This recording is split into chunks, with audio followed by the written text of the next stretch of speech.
is Juliana, my Andalusian. She's 16 years old now, and we've been all over the country together along with Josie, who's our other companion. She's a Mustang, and she's been running for you and showing herself. Now she's blocking the camera. The kind of horsemanship that I do is sometimes called natural horsemanship, but it's really about good horsemanship. It's being respectful of the horse, making sure that the horse's needs are met first, because they can't talk and tell us what their problems are or if something's bothering them.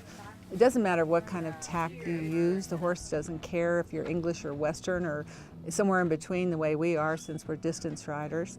We try to use what is the safest and most comfortable for the horses. That's why we use rubber boots on their feet and suspensory boots on their legs to help protect them from injuries. Because if you lose a leg, you lose a horse. So we try to do our very best to take care of them so that they're happy and healthy and they enjoy working for us. Horse training I do, sometimes called horse whispering, but the basic idea is that you gain willing cooperation from the horse. You don't try to make the horse do anything. Horses don't like that any better than we do. What I'd first like to show you is the groundwork that I do with the horses, and that way they learn a whole list of things to do for me on command, and those are things that I'll be using also in the saddle. But it helps them to understand what I want first. It's much less confusing for them if they can learn how to make their turns, how to make their stops, how to back from the ground first. And that way they have a good understanding then when you get on their back.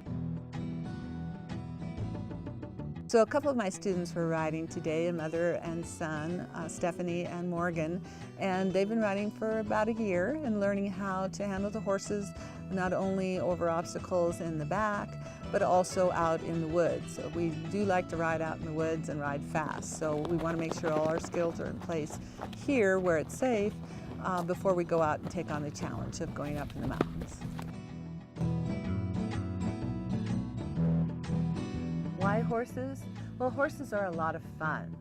They're certainly fun to ride and spend time with them, but they also have another feature that a lot of people may not realize, and that is they really help us to heal our human spirit from injuries, from accidents, from disabilities, from personal problems, and other kinds of issues that might be bothering us.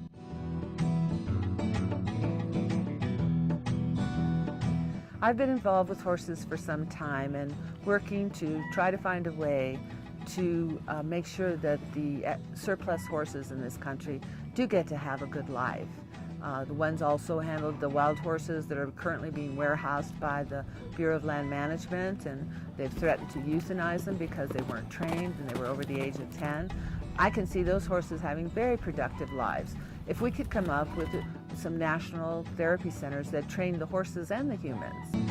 What I'd like to do is set up a series of national training centers where we train horses and train veterans to have different kinds of productive lives.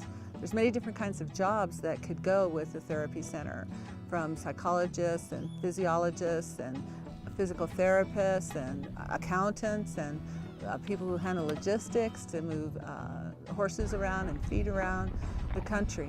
But these could be all jobs that have veteran preference, so that they have an industry that they could create for themselves, since we don't have enough good horse trainers in this country, and we have thousands and thousands of horses going to slaughter or being dumped because they're not trained.